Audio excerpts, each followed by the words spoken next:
Hi all, this is Thursday morning. ഇന്നലെ ഞാൻ കുറച്ച് ചിക്കൻ മാരിനേറ്റ് ചെയ്ത് വെച്ചിട്ടുണ്ടായിരുന്നു കേട്ടോ. പക്ഷേ പണി മേടിച്ചു. ഇന്നലെ വൈകുന്നേരം ഇവിടെ ഭയങ്കര മഴയായിരുന്നു, അതായത് വെനസ്ഡേ. അങ്ങനെ ഒരു 10-10:30 ആയപ്പോൾ കറണ്ട് പോയി. വെളുപ്പിന് 2 മണിക്കാണ് കറണ്ട് വന്നത്. ഇൻവെർട്ടർ, ഈ വാഷിംഗ് മെഷീനും മിക്സിയും റെഫ്രിജറേറ്ററും ഒന്നും എടുക്കത്തില്ല. അപ്പോൾ ഞാൻ മാരിനേറ്റ് ചെയ്ത് വെച്ചിരുന്ന ചിക്കൻ ചില്ലറിലാണ് വെച്ചിരുന്നത്. കറണ്ട് ഇല്ലാത്തതുകൊണ്ട് ഞാൻ എടുത്ത് ഫ്രീസറിൽ വെച്ചു. പക്ഷേ അത് തിരിച്ചു മാറ്റാൻ മറന്നുപോയി. പിന്നെ എനിക്ക് തോന്നുന്നു ഈ പ്രത്യേകിച്ച് ലേഡീസിനൊന്നും ഞാൻ പറയുന്നില്ല, ഇങ്ങനെ എന്തെങ്കിലുമൊക്കെ പ്രിപ്പയർ ചെയ്ത് വെക്കേണ്ടുള്ള ആൾക്കാർക്ക് അതിൻ്റേതായ ഒരു ഉൾവിളി ഉണ്ടാവുമല്ലോ. എൻ്റെ ബയോളജിക്കൽ ക്ലോക്ക് ഒരു വെളുപ്പിനൊരു 4:30 ആയപ്പോൾ ഒന്ന് ടിക്ക് ചെയ്തു. അങ്ങനെ ഞാൻ എണീറ്റിട്ട് ഇതെടുത്ത് വെളിയിൽ വെച്ചിരുന്നു എന്ന് പറഞ്ഞാൽ നമ്മുടെ ആ ഫിൽറ്റർ വെള്ളം, വേസ്റ്റ് വെള്ളം കളക്ട് ചെയ്യുന്ന ആ ബക്കറ്റിൻ്റെ മേളിലോട്ട് ഞാൻ എടുത്ത് ഈ ഡബ്ബ അങ്ങ് വെച്ചു. എന്നാലേ മെൽറ്റായി വരത്തുള്ളൂ. അപ്പോൾ ഞാൻ എണീറ്റപ്പോഴത്തേക്ക് അത് മെൽറ്റായി. ബിരിയാണി ചെയ്യാനായിട്ടാണെങ്കിൽ ഇതിൽ കുറച്ച് കേടും കൂടെ മിക്സ് ചെയ്ത് വെക്കണം.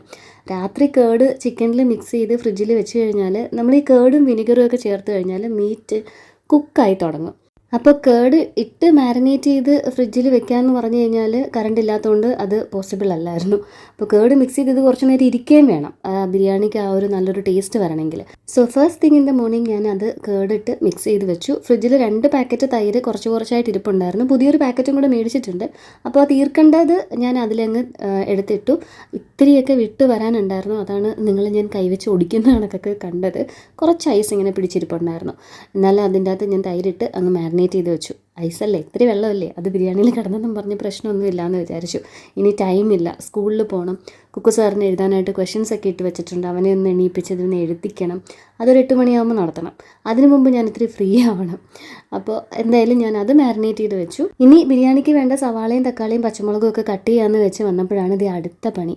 നമ്മുടെ ചോപ്പിംഗ് ബോർഡ് ചെറുതായിട്ടൊന്ന് ഇളകി തുടങ്ങിയിട്ടുണ്ട്. അതെന്ന് വെച്ചാൽ ഞാൻ എപ്പോഴും അത് വെയിലത്ത് വെക്കത്തില്ല. അതിന് കാണാൻ ആ ഒരു വുഡൻ ഫിനിഷ് നല്ല ഭംഗിയൊക്കെ ഉള്ളതുകൊണ്ട് ഈ ഒരു ബ്ലൂ റാക്കിൽ വെച്ച് തന്നെ ഉണക്കിയെടുക്കും.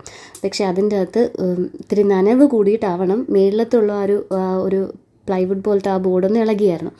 അത് ഇന്നലെ വെയിലത്തിരിക്കട്ടെ എന്ന് കരുതി ഞാൻ തന്നെയാണ് എടുത്ത് വെളിയിൽ വെച്ചത്. പക്ഷേ ഈ മഴ പെയ്തപ്പോഴത്തേക്ക് ഞാനത് എടുക്കാൻ മറന്നുപോയി. പുറത്ത് നമ്മുടെ പഴയ മേളിലോട്ട് കയറുന്നതിന് ബാക്കിൽ നിന്നൊരു സ്റ്റെയർ ഉണ്ടായിരുന്നു. അതിപ്പം നമ്മൾ ഈ സ്റ്റെയർ റൂം കിട്ടിയപ്പോൾ അടച്ചേക്കുവാണ്. അപ്പോൾ ആ 2-3 പടി അവിടെ ഉണ്ട്. ആ ഒരു പടിയിലാണ് ഞാൻ ചാരി വെച്ചിരുന്നത്. കട്ട് ചെയ്യാനായിട്ട് ബോർഡ് ഷെൽഫിൽ തപ്പിയപ്പോഴാണ് എനിക്ക് അതും മനസ്സിലായത്. ബോർഡ് ഞാൻ ഇന്നലെ അകത്തോട്ട് എടുത്തിട്ടില്ല. അതിപ്പോൾ നനഞ്ഞ് കുതിർന്നിരിക്കുകയായിരിക്കും. ചിക്കൻ മാരിനേറ്റ് ചെയ്ത് വെച്ച് കഴിഞ്ഞപ്പോൾ തന്നെ ഞാൻ കെറ്റിലിൽ ബോട്ടിൽ സ്റ്റെറിലൈസേഷനും കാപ്പിക്കുമുള്ള വെള്ളം വെച്ചിരുന്നു. പിന്നെ പിള്ളേർക്കുള്ള പാലും വെച്ചു. പാലിൽ പഞ്ചസാര അങ്ങ് ഇട്ട് കഴിഞ്ഞാൽ അതങ്ങ് അലിഞ്ഞ് കിടക്കുമല്ലോ. പിന്നെ ഞാൻ 2-3 തവണ പഞ്ചസാര ഇങ്ങനെ നടുക്കായിട്ട് ഇട്ടിട്ട് പിന്നെ അത് തണുത്ത് കഴിഞ്ഞ് കുപ്പിയിലോട്ട് ഒഴിക്കുമ്പോൾ പാനിൻ്റെ നടുക്ക് കുറച്ച് പഞ്ചസാര ഇങ്ങനെ ഒട്ടിപ്പിടിച്ചിരിക്കുന്ന പോലെ ഇരിക്കുന്നു. അത് കലങ്ങുന്നില്ല. അതുകൊണ്ട് ഞാനിങ്ങനെ 2 സ്പൂൺ എടുത്ത് വിതറി അങ്ങ് ഇട്ട് കൊടുത്തു. അത് തിളച്ച് പൊന്തി കഴിഞ്ഞപ്പോഴാണ് ഞാനതിൽ ബൂസ്റ്റ് ഇട്ടത്. എന്നിട്ട് അതവിടെ തണുക്കാൻ മാറ്റി വെച്ചു. എന്നിട്ട് എനിക്കും അമ്മയ്ക്കും ഉള്ള കോഫി ഞാൻ എടുക്കുന്നുണ്ട്. അമ്മ രാവിലെ എണീറ്റ് കോഫി ഇട്ടിട്ടില്ലായിരുന്നു. മഴയൊക്കെ അല്ലേ. നിലു നല്ല ഉറക്കം. അമ്മമ്മയും മോനും കൂടെ കെട്ടിപ്പിടിച്ച് കിടന്നുറങ്ങിയ. അമ്മമ്മയല്ല, നിങ്ങൾ പറയുന്ന പോലെ നിലുവിൻ്റെ നിമ്മലയും. കുക്കു സാറ് നിമ്മലയുടെ നെയിമൊക്കെ അങ്ങ് മാറ്റിയിട്ടുണ്ട് കേട്ടോ. ഇപ്പോൾ ഒരു 2-3 ദിവസമായിട്ട് നിംസ് എന്ന് വളരെ സ്റ്റൈലിലാണ് വിളിക്കുന്നത്. ഞാനൊരു 6:30-6:45 പരുവത്തിനാണ് കേട്ടോ ഇപ്പോൾ ഈ ഓഡിയോ ആഡ് ചെയ്യുന്നത്. ഞാൻ നോക്കിയപ്പോൾ കുക്കു പുറത്ത് കളിക്കാൻ പോയിരിക്കുന്നു. ആലനും ഫ്രണ്ട്സും പുറത്ത് ക്യാരം ബോർഡ് കളിക്കുന്നു. നിലു അവിടെ പോയി നിൽക്കുന്നു. അമ്മ പിരിവിനും പോയി. അപ്പോൾ ഇവിടെ അത്യാവശ്യം സൈലൻസ് ഉണ്ടെന്ന് കരുതിയിട്ടാണ് ഓഡിയോ അങ്ങ് സ്റ്റാർട്ട് ചെയ്തത്. പക്ഷേ കാക്കകളൊക്കെ ചേക്കേറുന്ന സമയമാണ്. അതിൻ്റെ ബഹളം നിങ്ങളിതിൻ്റെ ഇടയ്ക്ക് കേൾക്കുന്നുണ്ടാവും. നിലുവിൻ്റെ ബോട്ടിൽ ഞാൻ സ്റ്റെറിലൈസ് ചെയ്യാൻ നോക്കിയപ്പോഴത്തേക്ക് കിച്ചണിലേക്ക് എത്തിയിട്ടില്ല. ഞാൻ നേരത്തെ പറഞ്ഞില്ലേ, നിമ്മലയും മോനും സുഖമായിട്ട് കിടന്ന് ഉറങ്ങിക്കൊണ്ടിരിക്കുക. ഞാൻ പോയി ബോട്ടിൽ എടുത്തുകൊണ്ട് വന്ന് കഴുകി കാപ്പിയുമാക്കി പിന്നെ സ്റ്റെറിലൈസ് ചെയ്യാനായിട്ട് കുപ്പിയിലേക്ക് വെള്ളം ഒഴിച്ചു. വെള്ളത്തിലിട്ട് തിളപ്പിക്കുന്ന പോലെ തന്നെ എഫക്റ്റീവാണ് ഇതെന്ന് ഞാൻ കേട്ടിട്ടുള്ളത് കൊണ്ടാണ് ഞാനിപ്പോൾ ഇങ്ങനെ ചെയ്യുന്നത്. പ്ലസ് അവൻ പാല് ഇപ്പോൾ ഈ രാവിലെ മാത്രമാണ് ഈ കുപ്പിയിൽ പാല് കുടിക്കുന്നത്. പിന്നെ അത് കഴിയുമ്പോൾ അമൃതം പാലിൽ കുറുക്കുന്നത് അവൻ അത്രയ്ക്ക് ഇഷ്ടമല്ല. അമൃതം വെറുതെ എടുക്കുന്നതാണ് അവനിഷ്ടം, പഞ്ചസാരയും ഉപ്പും ഇട്ടിട്ട്. പാൽ ഒരുപാട് എടുക്കുമ്പോഴാണല്ലോ ഇതെങ്ങനെ ഒത്തിരി നേരം വെള്ളത്തിലിട്ട് തിളപ്പിക്കേണ്ടി വരുന്നത്. അമ്മ പിന്നെ ഞങ്ങൾ ഇറങ്ങി കഴിയുമ്പോഴത്തേക്ക് കുക്കറിൽ അരിയിടും, സൈഡിൽ ബോട്ടിലും ഇപ്പോൾ ഞാൻ ഈ എടുത്തേക്കുന്ന ആ ഒരു പാത്രത്തിൽ തന്നെ തിളപ്പിക്കാനായിട്ട് കുപ്പിയും വയ്ക്കും. 2-3 പ്രാവശ്യം മാറ്റിയിട്ട് ആദ്യം കാപ്പി ഞാൻ ബാക്കിയുള്ളവരുടെ കപ്പിലേ ഒഴിക്കത്തുള്ളൂ. പഞ്ചസാര ഏറ്റവും താഴെയായിരിക്കും, അതെനിക്ക് വേണം. അപ്പോൾ ഇനി ഇന്നത്തെ കടൽ ഓഫ് ദ ഡേ കാണാം.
ഞായറാഴ്ചയൊക്കെ കഴിഞ്ഞ് വന്നിട്ട് ബിരിയാണിക്കായിട്ട് ഞാൻ ഒരു സവാളയും ഒരു തക്കാളിയും എടുത്തിട്ടുണ്ട്. പക്ഷേ വൃത്തിയാക്കുന്ന ഐറ്റംസ് കൂടുതലുണ്ടെന്നല്ലേ, ഇതിലിപ്പോൾ ഞാൻ സാലഡിനായിട്ടും കൂടെ ഒരു തക്കാളിയും ഒരു സവാളയും കൂടെ എടുത്തിട്ടുണ്ട്.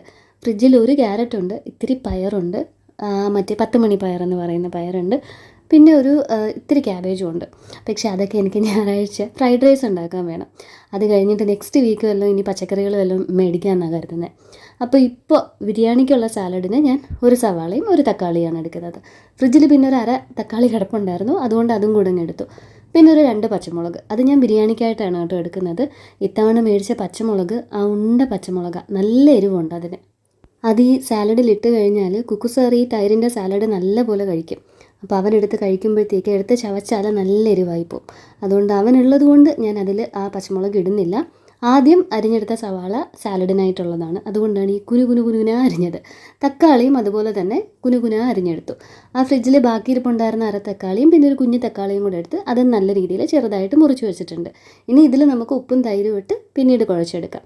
ചോപ്പ് ചെയ്യുന്ന പരിപാടിയെല്ലാം ഒരുമിച്ച് അങ്ങ് തീരട്ടെ. ഇതിപ്പോൾ ഞാൻ ബിരിയാണിക്കായിട്ട് എടുത്തേക്കുന്ന സവാളയാണ്. അതിലും ഭാഗം കൂടുതലുണ്ട്, അത് ഫ്രിഡ്ജിൽ ഇരുന്നതാണ്. അത് സവാള നല്ലപോലെ ബ്രൗണായി കഴിയുമ്പോൾ കുറച്ച് ഞാൻ ബിരിയാണിയുടെ മേളിൽ ടോപ്പിങ്സിന് നമ്മളിങ്ങനെ സവാള വറുത്തിടത്തില്ലേ, അതിനായിട്ട് കുറച്ച് ഞാൻ ഇതിൽ നിന്ന് തന്നെ എടുക്കും. അതുകൊണ്ടാണ് ആ ഒരു ഹാഫും കൂടെ വെച്ചേക്കുന്നത്. കറക്റ്റ് ബിരിയാണിക്ക് നമുക്ക് ഒരു സവാളയും ഒരു തക്കാളിയും മതി, നമുക്കല്ല ഞങ്ങൾക്ക്. ഞാനും അലനും കുക്കുവും പിന്നെ അമ്മ കഴിക്കാറില്ല, എന്നാലും ഒരു 4 പേർക്കൊക്കെ സെർവ് ചെയ്യാൻ പറ്റും. എന്നിട്ട് ഞാൻ കുക്കർ ഗ്യാസിലേക്ക് വെച്ചു. ഞാൻ കോക്കനട്ട് ഓയിലാണ് യൂസ് ചെയ്യാറുള്ളത്, സൺഫ്ലവർ ഓയിൽ യൂസ് ചെയ്താലും നല്ലതാണ്. കോക്കനട്ട് ഓയിൽ ഒഴിച്ച് കുറച്ച് നെയ്യും കൂടി ഇടുന്നുണ്ട്. ഞാൻ പണ്ടൊക്കെ ആദ്യം കൊണ്ടുപോയി നെയ്യ് ഇടുമായിരുന്നു കേട്ടോ, അത് പക്ഷേ പെട്ടെന്ന് കറക്കും. എണ്ണ ഒഴിച്ചിട്ട് നെയ്യ് ഇട്ടാൽ അത്രയും പ്രശ്നം വരത്തില്ല. അപ്പോൾ എണ്ണയ്ക്കകത്തോട്ട് നെയ്യ് ഇട്ട് കൊടുത്തു. അത് ചൂടായപ്പോൾ ആദ്യം നമ്മൾ ഇടാൻ പോണത് സവാളയാണ്. ഈ സവാള നല്ല ബ്രൗൺ കളർ ആവണം. ബിരിയാണിക്ക് ടോപ്പിങ്സിലിടുന്ന സവാളയുടെ അത്രയും ബ്രൗൺ ആവണം. അപ്പോൾ പെട്ടെന്ന് അങ്ങനെ വഴന്ന് വരാനായിട്ട് ഞാൻ കുറച്ച് ഉപ്പും കൂടി ഇട്ട് കൊടുക്കുന്നുണ്ട്. ഇനി ഇത് നമുക്ക് നല്ലപോലെ മുരിച്ചെടുക്കാം. കരിയരുത്, മുരിഞ്ഞാൽ മതി. നല്ലൊരു ബ്രൗൺ കളർ വരണം, അതാണ് ടേസ്റ്റ്. ഇത് കറക്റ്റ് എന്ത് ബിരിയാണിയാണെന്ന് ചോദിച്ചാൽ ഹൈദരാബാദി ബിരിയാണി എന്നുള്ള റെസിപ്പി നിങ്ങൾ സെർച്ച് ചെയ്ത് നോക്കിയാൽ ചിലപ്പോൾ അതുമായിട്ട് ഇതിന് ഒരു ഡിസ്റ്റൻറ്റ് റിലേറ്റീവൊക്കെ ആയിട്ട് വരും. ഇതിൻ്റെ നല്ല അടിപൊളി ബിരിയാണിയുടെയൊക്കെ റെസിപ്പി ഷാൻജിയോ ചേട്ടൻ്റെ ചാനലിൽ ടപ്പേന്നങ്ങ് പറഞ്ഞു പോകുന്നുണ്ട് കേട്ടോ. ഞാൻ പലതും അതിൽ നോക്കിയിട്ടാണ് പഠിച്ചിട്ടുള്ളത്. പിന്നെ നമ്മുടേത് അങ്ങനെ ഒരു കുക്കിംഗ് ചാനൽ മാത്രമല്ലല്ലോ, നമ്മളൊരു എന്താ പറയുന്നത്, കുക്കിംഗ് ആണോ എന്ന് ചോദിച്ചാൽ ആണ്, ഫാമിലി വ്ളോഗ്സ് ആണോ എന്ന് ചോദിച്ചാൽ ആണ്, എന്നാൽ ഇത് എൻ്റെ മാത്രം പരിപാടിയാണോ എന്ന് ചോദിച്ചാൽ അതങ്ങനെയുമാണ്. ഏതായാലും അപ്പോൾ ഇതൊക്കെ കൊണ്ട് ഞാൻ റെസിപ്പി മാത്രമായിട്ട് കട്ട് ഷോർട്ടായിട്ട് പറയുന്നില്ല. ഈ പറഞ്ഞ പോലെ ഷാൻജിയോ ചേട്ടൻ്റെ റെസിപ്പിയൊക്കെ അവിടെ കിടക്കുമ്പോൾ ഞാനൊരു ബിരിയാണി റെസിപ്പിയൊക്കെ പോസ്റ്റ് ചെയ്തിട്ട് ഇത് ആര് കാണാനാണ്. പിന്നെ എൻ്റെ ഒരു പാചക രീതിയൊക്കെ വെച്ചിട്ട് നിങ്ങൾക്ക് കുറച്ച് പെട്ടെന്ന്, പിന്നെ നമുക്കെന്തെങ്കിലും അബദ്ധം പറ്റുമ്പോൾ ഞാൻ അതും ഷെയർ ചെയ്യാറുണ്ടല്ലോ. അപ്പോൾ അങ്ങനത്തെ കാര്യങ്ങൾ വളരെ ഡീറ്റെയിലിംഗ് ആയിട്ടൊക്കെ പറഞ്ഞു തരാൻ പറ്റും. ഷാൻജിയോ ചേട്ടനും ബാക്കി അങ്ങനെ ഇപ്പോൾ പ്രൊമിനൻ്റ് ആയിട്ട് നിൽക്കുന്ന കുക്കിങ്ങിൽ അവർക്കൊന്നും ഇങ്ങനെ അബദ്ധങ്ങളൊന്നും പറ്റാറില്ലല്ലോ, നമുക്കല്ലേ പറ്റത്തുള്ളൂ. അങ്ങനത്തെ അത് മൊരിയുന്ന സമയം കൊണ്ട് ഞാൻ കൈമ റൈസാണ് ബിരിയാണിക്ക് യൂസ് ചെയ്യുന്നത്. ജീരകശാല റൈസ്, കൈമ റൈസ് ഒന്നാണോ എന്ന് എനിക്കറിയത്തില്ല. ഞാൻ കൈമാന്ന് എഴുതിയ പാക്കറ്റാണ് മേടിക്കുന്നത്. 1.5 ഗ്ലാസ് റൈസ് എടുത്ത് കഴുകി അവിടെ വെച്ചിട്ടുണ്ട്. ഇടയ്ക്ക് ഞാൻ ആ സവാളയും കൂടെ ഒന്ന് ചെക്ക് ചെയ്യുന്നുണ്ട് കേട്ടോ, അല്ലെങ്കിൽ കരിഞ്ഞു പിടിക്കും. പിള്ളേർക്കുള്ള പാലൊക്കെ ഒഴിച്ചു വെച്ചു, അത് നന്നായിട്ട് തണുത്തിരുന്നു. അതുമാത്രമല്ല കുക്കുനെ ഇപ്പോൾ വിളിച്ച് എണീപ്പിക്കണം. അപ്പോൾ അവൻ ആ ഉറക്കത്തിൽ നിന്ന് ഒന്ന് ഓണാവാനായിട്ട് പാല് കൊടുക്കണം പഠിക്കാനിരിക്കുമ്പോൾ തന്നെ. ഞാൻ പറഞ്ഞതുപോലെ അത്യാവശ്യത്തിന് ബ്രൗൺ കളർ ആയപ്പോൾ ബിരിയാണിയുടെ ടോപ്പിങ്സിലേക്ക് ഇടാനായിട്ടുള്ള കുറച്ച് സവാള ഞാൻ ഇങ്ങോട്ട് എടുത്ത് മാറ്റുന്നുണ്ട്. സത്യത്തിൽ ഇത് ഞാൻ എഡിറ്റ് ചെയ്തുകൊണ്ടിരുന്ന സമയത്താണ് എനിക്ക് അങ്ങനെ ഒരു ബോധോദയം ഉണ്ടായത്. നമുക്ക് ആക്ച്വലി മുന്തിരിയും നട്ട്സും കൂടെ ആദ്യം ഈ എണ്ണയിൽ അങ്ങ് വറുത്ത് കോരാം. അപ്പോൾ പിന്നീട് ഒരു പാൻ വെച്ച് ചെയ്യേണ്ട കാര്യമില്ല. അപ്പോൾ ഇനി നെക്സ്റ്റ് ടൈം തൊട്ട് നമുക്ക് അങ്ങനെ ചെയ്യാം. ഇതാണ് ഞാൻ പറഞ്ഞത്. ഇതേക്കുള്ള പരീക്ഷണ അടിസ്ഥാനത്തിൽ പരിപാടി എളുപ്പമാക്കാനുള്ള കുറച്ച് സംഭവങ്ങളൊക്കെ നമ്മുടെ ഇന്നൊക്കെ കിട്ടത്തുള്ളൂ. അങ്ങനെ ഞാൻ ഇതിലേക്ക് ഇപ്പോൾ 2 പച്ചമുളകും തക്കാളിയും കൂടെ ആഡ് ചെയ്ത് കൊടുത്തിട്ടുണ്ട്. ഇത് മാഗിയുടെ മാജിക് ക്യൂബ്സ് ആണ്, 2 ഇരുന്നത് കൊണ്ട് മാത്രം ആഡ് ചെയ്യുന്നതാണ്. അത് ഓപ്ഷണലാണ്, വേണമെന്ന് തന്നെ ഇല്ല. ഞാൻ സ്ഥിരം ഉപയോഗിക്കാറില്ല. ആ 2 അതിലിങ്ങനെ ബക്കറ്റിൽ കിടക്കുന്നത് ഞാൻ ഇന്നലെ എന്തോ എടുത്തപ്പോൾ ശ്രദ്ധിച്ചു. അതങ്ങ് ഇതിൽ ചേർക്കാമെന്ന് കരുതി.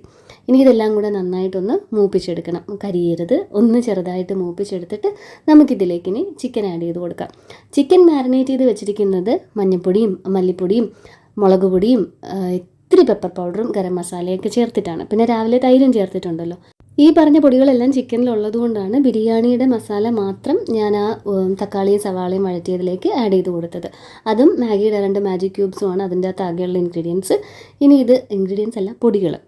ഇനി നമുക്ക് ചിക്കൻ ആഡ് ചെയ്ത് കൊടുക്കാം. ഇനി ഈ തൈരിൻ്റെ കളറ് ഒന്ന് ഡാർക്ക് ആവണം. ഒരു പച്ചയല്ല, ഒരു ലൈറ്റ് മഞ്ഞ കളറല്ലേ ഇപ്പോൾ, അതൊന്ന് ഡാർക്ക് ആവണം. അപ്പോൾ നല്ല രീതിക്ക് അതങ്ങോട്ട് ചിക്കനിലെ കളറൊക്കെ പിടിക്കും, ഒരു മുരുപ്പും ഒക്കെ കിട്ടും.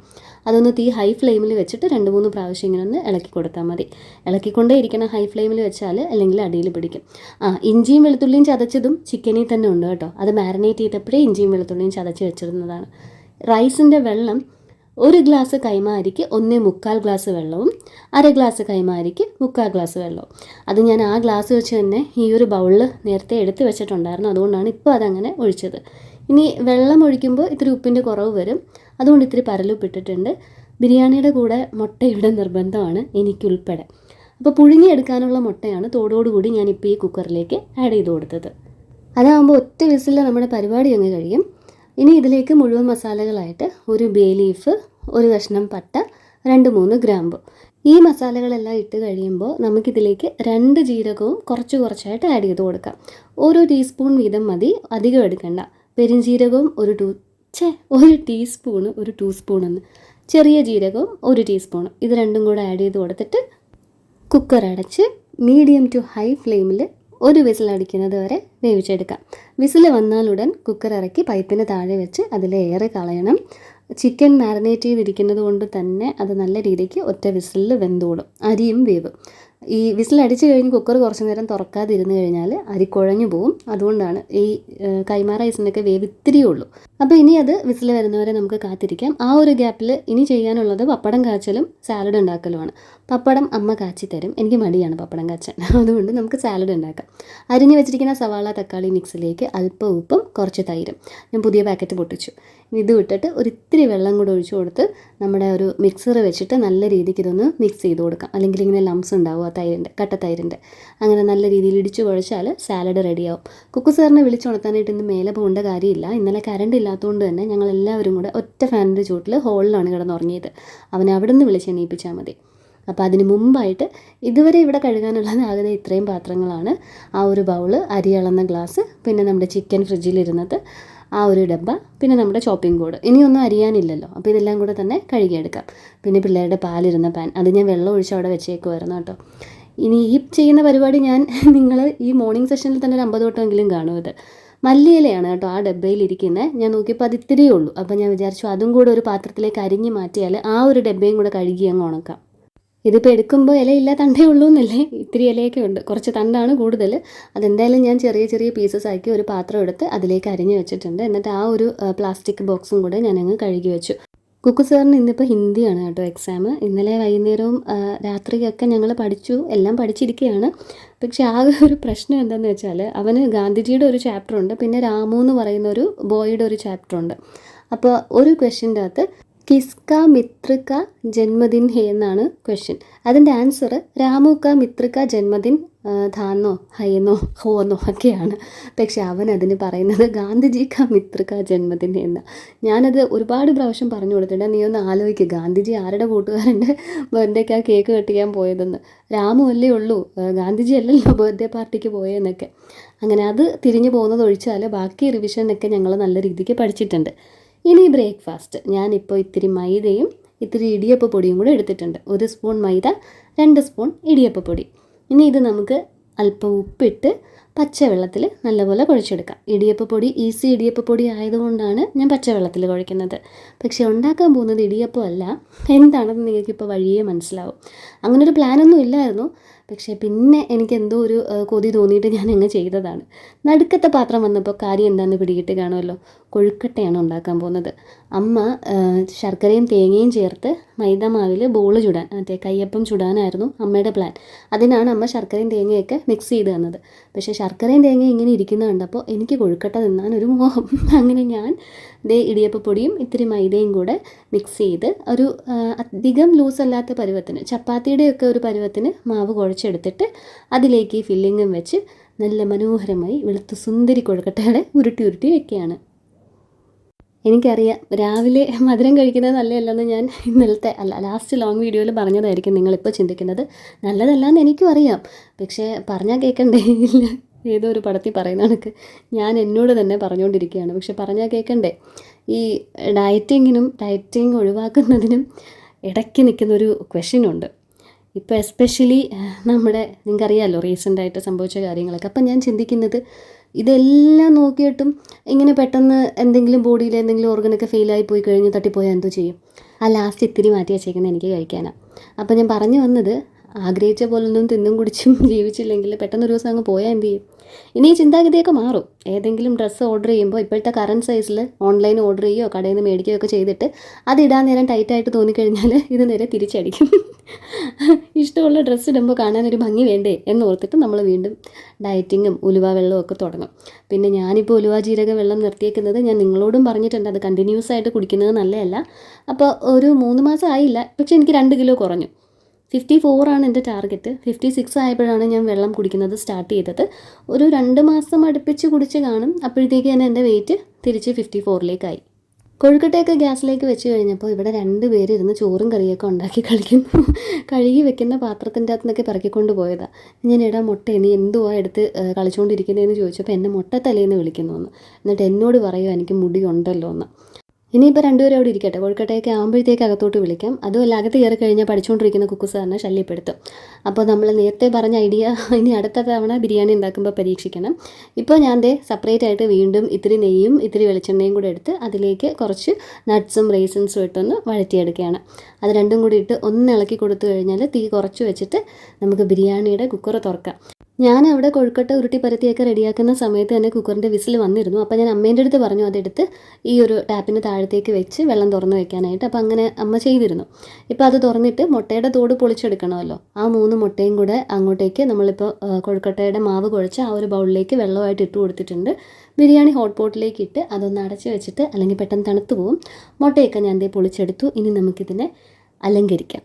അങ്ങനെ 3 മുട്ടയും വറുത്തിരിക്കുന്ന സവാളയും പിന്നെ മല്ലിയിലയും തണ്ടും ഇപ്പോൾ നമ്മൾ നെയ്യിൽ വറുത്തെടുത്ത നട്ട്സും റേസിൻസും ആ നെയ്യും കൂടെ ഞാനിതിലേക്ക് ഒഴിച്ചു കൊടുത്തിട്ടുണ്ട്. ബിരിയാണി എസൻസ് ഇടാനായിട്ട് ഞാൻ ഇത്തവണ മറന്നുപോയി. കയ്യിലുണ്ടെങ്കിൽ അതൊരു ഡ്രോപ്പ് ഇടുന്നത് നല്ലതാണ് കേട്ടോ. ഇനി നമുക്ക് അടുത്ത സെഷൻ പാത്രങ്ങൾ ഇതേ കഴുകാം. കുക്കു സാർ അവിടെ നിന്ന് എഴുതി തുടങ്ങുന്നുണ്ട്. ഹിന്ദി എടുത്ത് എല്ലാം കറക്റ്റായിട്ട് എഴുതും. എനിക്ക് അവസാനത്തെ ക്വസ്റ്റ്യൻ അറിയാം, അവൻ തിരിച്ച് ഗാന്ധിജി തന്നെ എഴുതി വെക്കുന്നു. ഇനിയിപ്പോൾ ക്ലാസ്സിൽ എക്സാമിന് ഇരിക്കുന്നതിന് തൊട്ട് മുമ്പ് ഞാൻ ചെന്ന് പറഞ്ഞാലും അവൻ ഇത് തന്നെയായിരിക്കും ചെയ്യാൻ പോകുന്നത്. അതെന്തോ മൈൻഡിൽ അങ്ങ് പതിഞ്ഞു പോയി. എന്നാൽ വേറെ ക്വസ്റ്റ്യൻസ് ഉണ്ട്. രാമു കാ ഘർ കൈസാ ഹേ, അതിലൊക്കെ കറക്റ്റായിട്ട് എഴുതും. രാമു കാ ഘർ സാം ശുദ്ധത അങ്ങനെ സംതിങ്. എനിക്ക് ഹിന്ദി നല്ല രീതിക്ക് വായിക്കാൻ അറിയത്തില്ല കേട്ടോ. ഞാൻ അഡ്ജസ്റ്റ് ചെയ്തൊക്കെ വായിക്കും എന്നുള്ളതേ ഉള്ളൂ. അതിലൊക്കെ കറക്റ്റായിട്ട് എഴുതും. പക്ഷേ ബർത്ത്ഡേ പാർട്ടി മാത്രം അവനിപ്പോഴും ഗാന്ധിജിയുടെ കൂട്ടുകാരൻ്റെ ബർത്ത്ഡേയാണ്. അമ്മ ഈ സമയം കൊണ്ട് പുറകുവശത്തെ മിറ്റമൊക്കെ തൂത്തിട്ട് എല്ലാ ദിവസത്തെയും പോലെ കുറച്ച് തുണി കഴുകുന്ന പരിപാടി തുടങ്ങിയിട്ടുണ്ട് കേട്ടോ. ഈ വീട്ടിലെ വാഷിംഗ് മെഷീൻ മേലെയായിരിക്കുന്നത്. അപ്പോൾ താഴത്തെ പിന്നിലിടുന്ന തുണി അമ്മ ഇങ്ങനെ എടുത്ത് രാവിലെ അങ്ങ് കഴുകും. മുറ്റത്തൊരു മയിൽ ഇതേ വരുന്നു, പീലിയൊക്കെ നിവർത്തി. ഈ ഈർക്കിലിയുടെ ഈ ചൂലിൻ്റെ അവസ്ഥ ഇങ്ങനെ അല്ലായിരുന്നു. ബാക്കി ഈർക്കിലിയൊക്കെ അതേ പുറകിൽ ആ ബക്കറ്റിൽ കിടപ്പുണ്ട്. ഇതാരാ ഈർക്കിലേക്ക് ഇങ്ങോട്ട് എടുത്തിട്ടേന്ന് ഞാൻ ചോദിച്ചപ്പോഴത്തേക്ക് എന്നെ ഇപ്പോൾ ഒരു നോട്ടം നോക്കും. അമ്മ മുറ്റം തൂത്തിട്ട് അവിടെ സൈഡിലോ മറ്റോ ആ ചൂല് വെച്ചിരുന്നതാണ്. അതിൻ്റെ കാര്യത്തിൽ എന്തായാലും ഒരു തീരുമാനമായി. ഇനിയിപ്പോൾ ചൂല് കഴുകി ഉണക്കി ഉപയോഗിക്കാം. നമ്മുടെ കൊഴുക്കട്ട റെഡിയായി. ഈസി ഇടിയപ്പം പൊടി ആയതുകൊണ്ട് തന്നെ ഇതൊരു 8 മിനിറ്റ്സ് ഈസി ഇടിയപ്പം പൊടി എന്നാണ്. അതായത് അവർ പറയുന്നത് 3 മിനിറ്റ് ഇടിയപ്പം കുഴയ്ക്കാനും പിന്നെ ഒരു 5 മിനിറ്റ് ഇത് വേകാനും. അപ്പോൾ ആ ഒരു 5 മിനിറ്റ് തന്നെ മതി നമ്മുടെ ഈ കൊഴുക്കട്ടയെ ആവാനായിട്ട്. പെട്ടെന്ന് തന്നെ ആയിക്കോളും. ഇതേണ്ടേ നമ്മുടെ കൊഴുക്കട്ടയൊക്കെ റെഡിയായി. ഇനി ഇത് കഴിക്കാൻ പക്ഷേ നമുക്ക് ഒത്തുപോലെ ടൈമില്ല. ഇപ്പോഴത്തേക്ക് ഞാൻ ലേറ്റായി. കയ്യപ്പം ഉണ്ടാക്കേണ്ടതിന് പകരം ഇങ്ങനെ വിശാലമായിട്ട് കൊഴുക്കട്ടയൊക്കെ ഉണ്ടാക്കിയല്ലോ. മണി ഇപ്പോൾ തന്നെ ഒരു 8:45 കഴിഞ്ഞു കേട്ടോ.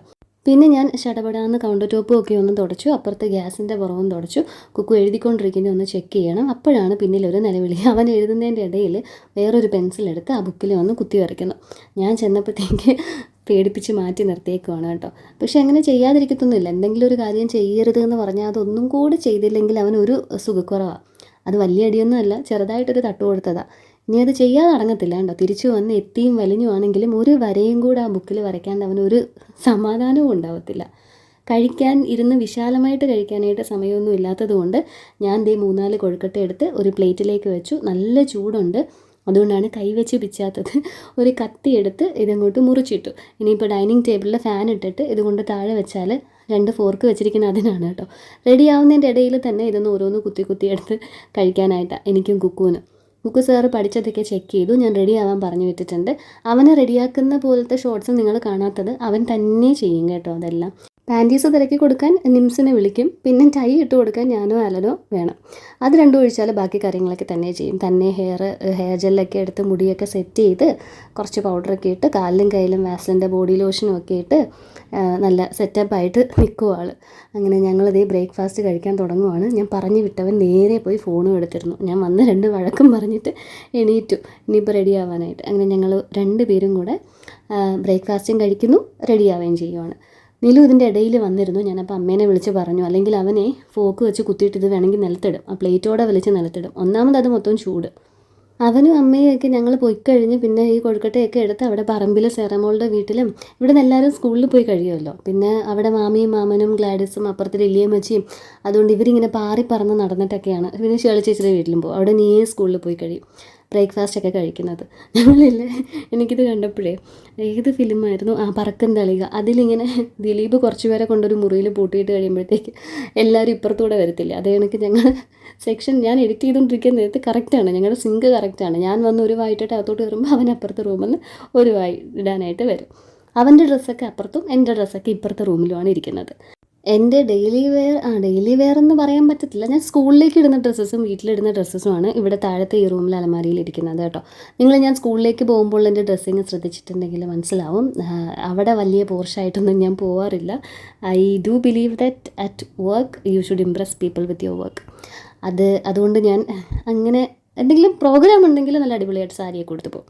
അല്ലാത്തപ്പോൾ ഇതൊക്കെ ഞാൻ കോളേജിൽ യൂസ് ചെയ്തിരുന്ന എൻ്റെ ചില കുർത്തകൾ വരെ ഇപ്പോഴും എൻ്റെ കയ്യിലിരിപ്പുണ്ട്, സ്കൂളിൽ ഇട്ടിട്ട് പോകാനായിട്ട്, കംഫർട്ടായിട്ടിരിക്കാനായിട്ട്. അങ്ങനെ ഞങ്ങളിതേ ഇറങ്ങി. അതിന് മുന്നായിട്ട് 2 പേര് മീൻ മേടിക്കാൻ പോയതാണ് നിങ്ങളാ കണ്ടത് അകത്ത്.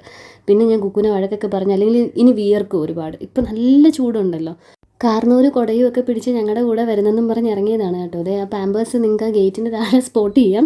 അവിടെ പോയി ഗേറ്റ് തുറന്നിട്ട് ഞങ്ങളോട് പൊക്കോ എന്നൊക്കെ പറയുന്നത്. ഇതൊക്കെ ഇവർ റോഡിലൊക്കെ എവിടെയെങ്കിലും കാണുന്നതായിരിക്കും കേട്ടോ, ഈ ട്രാഫിക് പോലീസൊക്കെ കാണിക്കുന്ന മാതിരി. അങ്ങനെ വളരെ നല്ല കുട്ടിയായിട്ട് ഞങ്ങൾ ഇറങ്ങിക്കഴിഞ്ഞപ്പോഴത്തേക്ക് ഈ ഗേറ്റ് അടയ്ക്കുന്ന പോലെയൊക്കെ ഇവൻ കാണിച്ചെങ്കിലും ഞങ്ങൾ വെളിയിലോട്ട് ഇറങ്ങിയപ്പോഴത്തേക്ക് ആളുടെ സ്വഭാവം അങ്ങോട്ട് മാറി, കരച്ചിലായി, വലിഞ്ഞ് വണ്ടിയിൽ അങ്ങോട്ട് കയറി. അപ്പോൾ ഞാൻ അമ്മേൻ്റെ അടുത്ത് പറഞ്ഞു അവിടെ വില്യംസിൻ്റെ വീട്ടിൽ ഇറക്കാമെന്ന്. എന്തായാലും നമ്മൾ അതുവഴിയാണല്ലോ പോകുന്നത്. അവിടെ എത്തിയപ്പോൾ ഇതിങ്ങനെയാണ് വണ്ടിയിൽ നിന്ന് ഇറക്കിയത്. നിലവിളിയായി ഞങ്ങളുടെ കൂടെ സ്കൂളിൽ വരുന്നെന്നും പറഞ്ഞിട്ട്. ഇന്ന് എനിക്ക് സ്കൂളിൽ എക്സാം ഡ്യൂട്ടി ഉണ്ടായിരുന്നു കേട്ടോ. കോമൺ പ്രെയറൊക്കെ കഴിഞ്ഞു. എന്നാലും ഒരു ചെറിയൊരു സൈലൻറ്റ് പ്രെയറൊക്കെ ഞങ്ങൾ പറയാറുണ്ട്, പഠിച്ചതെല്ലാം ഓർമ്മ വരണേ എന്നുള്ളത്. അവർ പ്രേ ചെയ്തില്ലെങ്കിലും അങ്ങനെ ഒരു മൈൻഡിൻ്റെ അടുത്തെങ്കിലും ഞാനിങ്ങനെ പറയും, നിങ്ങൾ തന്നെ ഓർത്താൽ മതി, പറഞ്ഞാൽ മതി, എനിക്കിപ്പോൾ പഠിച്ചതെല്ലാം ഓർമ്മ വരണേ എന്നിങ്ങനെ ഉള്ളിൽ പറഞ്ഞാൽ മതി, നിങ്ങളുടെ ബ്രെയിൻ നിങ്ങളെ ഹെൽപ്പ് ചെയ്യട്ടെ എന്നൊക്കെ പറഞ്ഞിട്ട് ഒരു ചെറിയ പ്രെയറൊക്കെ കഴിഞ്ഞിട്ട് ആദ്യം ക്വസ്റ്റ്യൻ പേപ്പർ കൊടുത്തു, പിന്നെ ആൻസർ ഷീറ്റ്സും കൊടുത്തു. ഇവിടെ പിള്ളേർ ഒരുപാടുള്ളതുപോലെ തോന്നുന്നെങ്കിലും ഇതൊരു ക്ലാസ് അല്ല, നമ്മൾ ഷഫിൾ ചെയ്തിട്ടാണ് എഴുതിയേക്കുന്നത് കേട്ടോ. എന്നിട്ട് ഞാൻ പറഞ്ഞു, ഞാൻ മാത്രമല്ല, ദേ അവിടെ ക്യാമറയും ഓണാണ്, നിങ്ങൾ ആര് കോപ്പി ചെയ്താലും ഡിസ്കസ് ചെയ്താലും അതിൽ കാണും, ഞാൻ ഫുൾ ടൈം ഓണാക്കി വെച്ചിരിക്കുമെന്ന് പറഞ്ഞു. അത്യാവശ്യം ഷോർട്സൊക്കെ എടുത്തിട്ട് ഞാനത് നിർത്തി വെച്ചിരുന്നു, പക്ഷെ അവരോട് പറഞ്ഞില്ല. അല്പം പേടിയിലിരുന്നിട്ടാണ് ഇന്നത്തെ എക്സാം എഴുതിയത്. ഇന്ന് പിന്നെ എക്സാം കഴിയുമ്പോൾ 4th സ്റ്റാൻഡേർഡിലെ കുട്ടികളെ കാണാനായിട്ട് നമ്മുടെ അടുത്തുള്ള ഞാൻ പണ്ട് പഠിച്ചിട്ടുള്ള സെൻറ്റ് ജോൺസ് എന്ന് പറയുന്ന സ്കൂളിൽ നിന്ന് കുറച്ച് ടീച്ചേഴ്സ് വരുന്നുണ്ടെന്ന് പറഞ്ഞിട്ടുണ്ട്. എനിക്ക് തോന്നുന്നു ക്യാൻവാസിങ് ആയിരിക്കണം ലക്ഷ്യം ചെയ്യുന്നത്. എന്തോ ഒരു ക്ലാസ് എടുക്കാനെന്നാണ് പറഞ്ഞത്. മെയിൻ ഫോക്കസ് അതായിരിക്കും, ക്യാൻവാസിങ് ആയിരിക്കും. നമുക്ക് 4th വരെയല്ലേ ഉള്ളൂ, അതുകൊണ്ടാണ് അവർ 4th കാണണമെന്ന് പറഞ്ഞത്. അപ്പോൾ അത് കഴിഞ്ഞിട്ട് ഇവരുടെ കോൺടാക്ട് നമ്പേഴ്സൊക്കെ എടുത്തിട്ട് they will try to get admissions. അതിപ്പോൾ എല്ലാവരും ചെയ്യുന്നുണ്ട് കേട്ടോ. ഇപ്പോൾ തന്നെ ഒരു 3-4 സ്കൂൾസിലെ ടീച്ചേഴ്സ് നമ്മുടെ സ്കൂളിൽ വന്നു കഴിഞ്ഞു, ഇതുപോലെ അഡ്മിഷൻസ് കൊടുക്കാൻ, പിള്ളേരെ ക്യാൻവാസ് ചെയ്യാൻ ഫോൺ നമ്പറും ചോദിച്ചിട്ട്. ഒരു 11 o'clock ഒക്കെ ആകുമ്പോഴത്തേക്ക് പിള്ളേരൊക്കെ എക്സാം എഴുതി കഴിയും. അതുകൊണ്ട് അവരുടെ അടുത്ത് പറഞ്ഞിരുന്ന ടൈം 11 കഴിഞ്ഞിട്ട് വരാനായിട്ടായിരുന്നു. അവരെത്തി. അങ്ങനെ ഞാൻ ദേ പേപ്പറും ബാക്കി സാമഗ്രികളും ഒക്കെ ആയിട്ട് നേരെ താഴെ വന്നു. അങ്ങനെ ആ ഒരു കോഫിയൊക്കെ കുടിച്ചു. നമ്മുടെ ആ ലൈബ്രറിയുടെ ഷെൽഫിലെ ആ മിറർ നല്ലപോലെ കാണാൻ പറ്റും കേട്ടോ. ഞാൻ അവിടെ ഇങ്ങനെ എന്നെ തന്നെ നോക്കിക്കൊണ്ടിരുന്നതാണ്, മുടിയൊക്കെ എന്ത് പരുവത്തിലിരിക്കുന്നു എന്നും പറഞ്ഞിട്ടൊക്കെ. അങ്ങനെ എൻ്റെ പരിപാടികളൊക്കെ തീർത്ത് ഞങ്ങൾ ഒരു 12:30 ആയപ്പോഴത്തേക്ക് ഇതേ വീട്ടിലെത്തി. വീട്ടിൽ ഞങ്ങളുടെ കൂടെ നോയയും വന്നിട്ടുണ്ടായിരുന്നു കേട്ടോ. കൊച്ചു, അവൻ്റെ അമ്മ ട്രിവാൻഡ്രത്താണ് ജോലി ചെയ്യുന്നത്. സിബി നമ്മുടെ സ്കൂളിൽ തന്നെ വർക്ക് ചെയ്യുന്ന സിബി അവൻ്റെ വല്യമ്മയാണ്. അപ്പോൾ സിബിയുടെ പിള്ളേർക്ക് സ്കൂളിൽ എന്തോ പ്രോഗ്രാം ഉള്ളതുകൊണ്ട് സിബി സ്കൂളിൽ പോയിരിക്കുവാണ്. അപ്പോൾ വീട്ടിലാരുമില്ല. അങ്ങനെ നോയനെ ഞാൻ ഞങ്ങളുടെ കൂടെ ഇങ്ങോട്ടേക്ക് കൊണ്ടുപോരുന്നു. ചിക്കൻ പീസസൊക്കെ എല്ലാവർക്കും തികയുമെങ്കിലും എഗ്ഗ് ഞാൻ 3 എണ്ണയിലേ പുഴുങ്ങി വെച്ചിട്ടുണ്ടായിരുന്നുള്ളൂ. അതുകൊണ്ട് ഞാൻ എൻ്റെ അപ്പുറത്ത് ആലനുള്ള എഗ്ഗാണ് ആ പാത്രത്തിൽ വെച്ചത്. ഇപ്പോൾ ഉള്ളത് ഞങ്ങൾ 3 പേരും കഴിക്കാമെന്ന് കരുതി. അമ്മ പപ്പടം കാച്ചിയ കടായിയാണ് അവിടെ ഇരിക്കുന്നത്. അങ്ങനെ അതേ പപ്പടവും മുട്ടയും സാലഡും അച്ചാറും ഒക്കെ കൂട്ടി ഞങ്ങൾ ബിരിയാണി കഴിക്കാൻ പോവുകയാണ്. അമ്മ നിലുവിന് ചോറൊക്കെ വാരി കൊടുത്തിരുന്നു. പക്ഷേ ഇപ്പോൾ കുക്കു നോയം കഴിക്കാനിരിക്കുമ്പോഴത്തേക്ക് അവൻ കഴിക്കണം എന്ന് പറഞ്ഞ് വന്നിരിക്കും. വന്ന് കണ്ടില്ലേ, അവരെ കഴിക്കാൻ വിളിച്ചപ്പോഴത്തേക്ക് വന്ന സ്പീഡ് കണ്ടല്ലോ. അങ്ങനെ എല്ലാവർക്കും കൂടെ ബിരിയാണി എടുത്തിട്ട് ഞങ്ങൾ എല്ലാവരും കൂടെ ഇരുന്ന് കഴിച്ചു. അമ്മയ്ക്കൊരു വിശ്വാസക്കുറവാണ് കേട്ടോ ഇവൻ കഴിക്കുമോ ഇല്ലേ എന്നുള്ളത്. പക്ഷേ അവൻ നല്ല അടിപൊളിയായിട്ട് കഴിക്കും. നിങ്ങൾക്കിപ്പോൾ നോക്കിയാലും മനസ്സിലാവും. ഞാനിപ്പോൾ ഈ ഓഡിയോ ഇട്ടുകൊണ്ടിരിക്കുന്നതിൻ്റെ ഇടയിൽ ഒരു കാര്യം സംഭവിച്ചു കേട്ടോ. പെട്ടെന്ന് അമ്മയും അമ്മയുടെ കൂടെ ഒരു ചേച്ചിയും വന്നിട്ടുണ്ടായിരുന്നു. അതെന്താ ഇത്ര സ്പെഷ്യൽ എന്ന് ചോദിച്ചു കഴിഞ്ഞാൽ, കൂടെ വന്ന ചേച്ചി വത്സല ജെയിംസ് എന്ന് പറഞ്ഞിട്ട് നമ്മുടെ വീഡിയോസിനൊക്കെ കമൻറ്റ് ഇടുന്ന പുള്ളിക്കാരത്തിയാണ് കേട്ടോ. ചെന്നൈയിലാണ് ഉള്ളത്. പക്ഷേ അതിലും വലിയ ട്വിസ്റ്റായിരുന്നു അതിൻ്റെ അകത്തുള്ളത്. അമ്മയായിട്ട് വന്നു കഴിഞ്ഞപ്പോഴത്തേക്ക് എന്നെ കുഞ്ഞിലേ എടുത്ത് വളർത്തിയിട്ടുള്ള ആളായിരുന്നു ഈ ചേച്ചി. അമ്മയുടെയൊക്കെ വീട്ടിൻ്റെ അടുത്താണ് താമസിച്ചിരുന്നത്. അപ്പോൾ അതുകൊണ്ട് വീടും കടലും ഒക്കെ മിസ് ചെയ്യുന്നത് കൊണ്ടാണ് വീഡിയോസിലേക്ക് അട്രാക്റ്റഡ് ആയിട്ട് ഇങ്ങനെ കാണുന്നത്. പക്ഷേ ഈ ഞാനെന്നൊക്കെ പറഞ്ഞിട്ട് അമ്മേനെ കണ്ടപ്പോഴത്തേക്ക് ആ ചേച്ചിക്ക് മനസ്സിലായത് ഇത് നിർമ്മല ചേച്ചിയാണ് എന്നൊക്കെ ഉള്ളത്. അങ്ങനെ വന്ന് സംസാരിച്ചിട്ടൊക്കെ പോയി. ഇതിനിടയിൽ വേറൊരു കാര്യം കൂടെ പറയാനുണ്ട്. 2 ദിവസം മുന്നേ നമ്മുടെ നിക്സൺ ചേട്ടൻ വന്നു എന്ന് പറഞ്ഞില്ലേ, അയർലൻഡിൽ പോണതിന് മുമ്പായിട്ട്. ചേട്ടൻ വന്ന അതേ ദിവസം ഞാൻ അവർക്ക് കോഫി എടുക്കാനായിട്ട് പാല് ഗ്യാസിലേക്ക് വെച്ചിട്ട് തിരിച്ചു വന്നപ്പോഴത്തേക്ക് ആലൻ്റെ ഒരു ഫ്രണ്ട്, ഗിരിലാൽ എന്ന് പറഞ്ഞിട്ടൊരു ഫ്രണ്ടിൻ്റെ വൈഫ് എൻ്റെ വീഡിയോസൊക്കെ കാണുന്നതാണ്. അവരിതിലെ പാസ് ചെയ്ത് പോയപ്പോൾ നമ്മുടെ വീട് കണ്ട് ഐഡൻറ്റിഫൈ ചെയ്തിട്ട് ഇങ്ങോട്ടേക്ക് കയറിയായിരുന്നു. അവരും വന്നിരുന്നു കേട്ടോ. ഞാൻ പുറത്ത് എവിടെയെങ്കിലും നിൽക്കുമ്പോൾ ആരെങ്കിലും വന്ന് ലയോണയല്ലേ എന്ന് ചോദിക്കണം എന്നുള്ളത് എനിക്ക് വലിയൊരു ആഗ്രഹമാണ്. അങ്ങനെ എന്നെ ആരും തിരിച്ചറിയാറില്ല. പക്ഷേ എനിക്ക് തോന്നുന്നു ഞാൻ ഫേസ് അധികം അങ്ങനെ കാണിക്കാറില്ലല്ലോ, അതുകൊണ്ടൊക്കെ ആയിരിക്കണം. പക്ഷേ ഇതൊക്കെ എന്ന് പറഞ്ഞു കഴിഞ്ഞാൽ ഭയങ്കര വാലിഡായിട്ടുള്ള മൊമെൻറ്റ്സ് അല്ലേ. അപ്പോൾ thank you so much for your time. ഇവിടെ വരാൻ കാണിച്ച മനസ്സിന് നന്ദി. അത് എന്നെ പുറത്ത് തിരിച്ചറിയുന്നതിൻ്റെ അത്രയും തന്നെ ഇമ്പാക്റ്റ് അതിനുമുണ്ട്. I am very thankful for all that. ഞങ്ങൾ ഭക്ഷണമൊക്കെ കഴിച്ച് കഴിഞ്ഞിട്ട് കുറച്ച് നേരം ഒന്ന് കിടന്നപ്പോഴത്തേക്ക് ആലൻ എത്തിയിട്ടുണ്ടായിരുന്നു കേട്ടോ. അങ്ങനെ ആലനും കൂടെ കഴിക്കാനുള്ളത് കൊടുത്തു. ബാക്കി ബിരിയാണിയൊക്കെ ഞാനൊരു ചെറിയ പാത്രത്തിലാക്കി മാറ്റി വെച്ചു. എന്നിട്ട് കിച്ചണൊക്കെ അറേഞ്ച് ചെയ്ത് ഒതുക്കാൻ തുടങ്ങി. ആലനൊരു വന്നപ്പോഴത്തേക്കൊരു 3:34 അടുക്കാറായി. അപ്പോൾ ഞങ്ങൾ ചായ കുടിക്കേണ്ട ടൈമായി. അതുകൊണ്ട് തന്നെ ഇന്നും പഴംപൊരി ഉണ്ടാക്കുന്നില്ല. ആലനിപ്പോൾ ലഞ്ച് കഴിച്ചേ ഉള്ളൂ. പിള്ളേർക്കായിട്ട് അമ്മ അമൃതവും കാച്ചി വെച്ചിട്ടുണ്ട്. കുക്കുവിനായിട്ടുള്ള അമൃതമാണ് ആ ഗ്ലാസ്സിലിരിക്കുന്നത്. നോ അമൃതം കുടിക്കത്തില്ല. അപ്പോൾ അവന് ഞാൻ ഇവിടെ ഇരുന്ന അതിന് പക്കാവടയാണോ എന്നെനിക്കറിയത്തില്ല, വേറൊരു ഷേപ്പായിരുന്നു, മുറുക്കുമല്ല, ഒരു സ്നാക്സ് ഐറ്റം ഉണ്ടായിരുന്നു. അത് ഞാൻ അവന് കൊടുത്തു. എന്നിട്ട് അമ്മ തന്നെ എനിക്ക് കട്ടനിൽ തേയിലയും പഞ്ചസാരയൊക്കെ ഇട്ടിരുന്നു. ഞാൻ പാൽപ്പൊടി ഇട്ട് മിക്സ് ചെയ്തിട്ട് ചായ എടുത്തു. ചായയുടെ കൂടെ കഴിക്കാനായിട്ട് ഇനി ഇവിടെ ഒരു കൊഴുക്കട്ട മാത്രം ബാക്കിയുണ്ട്, അതേ ഉള്ളൂ. അപ്പോൾ ഞാൻ വിചാരിച്ചു എനിക്കുള്ളതുമായി. അപ്പോൾ ഇന്ന് വൈകുന്നേരവും പ്രത്യേകിച്ചൊന്നും ഉണ്ടാക്കണ്ടല്ലോ. ഫ്രിഡ്ജിൽ ഒരു 3-4 ഏത്തപ്പഴം കാണണം കേട്ടോ. തൊലിയൊക്കെ കറുത്തിരിപ്പുണ്ട്. നല്ല ചൂട് അകത്തുണ്ടെങ്കിലും പുറത്തതേ ഇതുപോലെ നല്ല അടിപൊളി കാറ്റുണ്ട്. കാറ്റ് മാത്രമല്ല, സൺസെറ്റ് കാണണ്ടേ. വാ കാണാം.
സൺസെറ്റൊക്കെ കഴിഞ്ഞപ്പോഴേക്ക് കുക്കു സാറ് കളിക്കാൻ പോയ ഗ്യാപ്പിൽ ഞാൻ ഓഫീസർ മൂവി ഇരുന്ന് കണ്ടു. നെറ്റ്ഫ്ലിക്സിൽ ഇന്ന് റിലീസായിരുന്നു. അങ്ങനെ അത് കണ്ടു കഴിഞ്ഞിട്ട് അവനെ പഠിക്കാനായിട്ട് കിച്ചണിൽ തന്നെ കൊണ്ടുവന്നിരുത്തി. മാത്സ് ആണ്, അതുകൊണ്ട് കാണാതെ പഠിക്കാനൊന്നുമില്ല, അങ്ങനെ ചെയ്യിച്ചാൽ മതി. കുറച്ച് അഡീഷനും സബ്ട്രാക്ഷനും മൾട്ടിപ്ലിക്കേഷനും പിന്നെ ഇവർക്ക് റിവിഷൻ കൊടുക്കുന്നതുകൊണ്ട് അതിലുള്ള ക്വസ്റ്റ്യൻസും എല്ലാം ചെയ്യിപ്പിക്കണം. അതിനിടയിൽ എൻ്റെ പരിപാടി ഡിന്നർ ഉണ്ടാക്കലാണ് കേട്ടോ.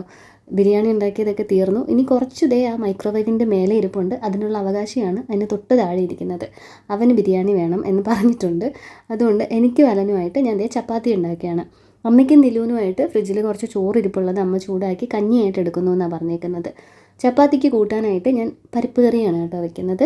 കുറച്ച് പരിപ്പെടുത്ത് അതിൽ ഉപ്പിട്ട് മഞ്ഞൾപ്പൊടിയും ഇത്തിരി മുളക് പൊടിയും കുറച്ച് ചെറിയുള്ളിയും ഇഞ്ചിയും അതാണ് അവിടെ ആദ്യം വൃത്തിയാക്കിക്കൊണ്ടിരുന്നത്. ഒരു കുഞ്ഞ് പച്ചമുളകും എല്ലാം ആയിട്ട് തക്കാളി ഇട്ടിട്ടുണ്ട്, അരിഞ്ഞ് ഇതിൽ തന്നെ ഇട്ടിട്ടുണ്ട്, പരിപ്പിൽ തന്നെ ഇട്ടിട്ടുണ്ട്. ഇനി ഇതെല്ലാം നമുക്ക് ഗ്യാസിൽ വെച്ചിട്ട് മീഡിയം ടു ഹൈ ഫ്ലെയിമിൽ ഒരു 2 വിസിലടിച്ചെടുക്കാം. നിറത്തിന് വേണ്ടി ഞാൻ കുറച്ച് കാശ്മീരി മുളക് പൊടിയും കൂടി ഇടുന്നുണ്ട്. അങ്ങനെ പരിപ്പ് ചാറിനുള്ളതെല്ലാം സെറ്റാക്കി കഴിഞ്ഞപ്പോഴേക്കാണ് അടുത്ത ട്വിസ്റ്റ്. ചപ്പാത്തി ഇല്ല. ചപ്പാത്തി കൊണ്ടുവരുന്ന ചേട്ടൻ കഴിഞ്ഞ ട്യൂസ്ഡേ വന്നിട്ടില്ലായിരുന്നു. ഇനിയിപ്പോൾ വരുന്നത് സാറ്റർഡേ ആണ്. ഈ സാറ്റർഡേ വരത്തുള്ളൂ. അതുകൊണ്ട് പാക്കറ്റ് ചപ്പാത്തി ഇല്ല. കുറേ നാളായി ഇല്ല. എനിക്ക് തോന്നുന്നു ഞാൻ വ്ളോഗ്സ് തുടങ്ങിയ നമ്മുടെ യൂട്യൂബ് ചാനൽ തുടങ്ങിയിട്ട് ഇന്നേ വരെ ഞാൻ കുഴച്ച് ചപ്പാത്തി ചെയ്തിട്ടില്ല. പൂരിയാണ് ചെയ്തിട്ടുള്ളത്.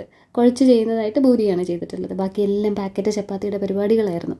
അപ്പോൾ ഇന്ന് എന്തായാലും വേറെ ഒരു മാർഗ്ഗവും ഇല്ലാത്തതുകൊണ്ട് അമ്മ പൊടിപ്പിച്ച് വെച്ചിട്ടുള്ള മാവിൻ്റെ അകത്തുനിന്ന്, അതാണ് ഞാൻ ആ ആട്ടക്കുപ്പിയിലിട്ട് വെച്ചിരുന്നത്, അതിൻ്റെ അകത്തുനിന്ന് കുറച്ച് മാവെടുത്ത് നല്ലപോലെ കുഴച്ച് എനിക്ക് അലനും കൂടെ വേണ്ടിയിട്ട് ഒരു 6 ചപ്പാത്തി ഉണ്ടാക്കിയെടുക്കുന്നുണ്ട്. Most probably he will eat 3, ചിലപ്പോൾ 4 കഴിച്ചാലോ എന്ന് കരുതിയിട്ട് ഒരെണ്ണം എക്സ്ട്രാ. എനിക്ക് 2 എണ്ണമൊക്കെ തന്നെ ധാരാളമാണ്. ഇതെന്താ ഇത്ര വലിപ്പത്തിൽ ഉരുട്ടി വെച്ചേക്കുന്നതെന്ന് ചോദിച്ചു കഴിഞ്ഞാൽ, ഞാൻ ചപ്പാത്തി ഉണ്ടാക്കുമ്പോൾ ആ ഒരു ചപ്പാത്തി പലകയിൽ എത്ര എനിക്ക് നീട്ടി വലുതാക്കി ഉണ്ടാക്കാവോ അത്ര തിന്നായിട്ട് പരത്തിയിട്ടാണ് ഉണ്ടാക്കാറുള്ളത്. ഈ കട്ടിയുള്ള സാധനം ഞാൻ അങ്ങനെ ചെയ്യാറില്ല. അതെനിക്ക് റൊട്ടിയാണ്. ഞാൻ ചപ്പാത്തി ഉണ്ടാക്കുമ്പോൾ ചപ്പാത്തി ഉണ്ടാക്കും, റൊട്ടി ഉണ്ടാക്കുമ്പോൾ റൊട്ടി ഉണ്ടാക്കും. അനീജാസിന് ഒരു തവണ പറഞ്ഞിട്ടുണ്ട് കേട്ടോ. ഇനിയിപ്പോൾ ഈ വീഡിയോ കണ്ടു കഴിയുമ്പോൾ ഞങ്ങളുടെ ഗ്രൂപ്പിൽ വന്ന് പറയും ഇവൾ കള്ളം പറഞ്ഞതാ, ഞാനിങ്ങനെ പറഞ്ഞിട്ടേ ഇല്ലാന്ന്. എന്നാലും പറഞ്ഞിട്ടുണ്ട്.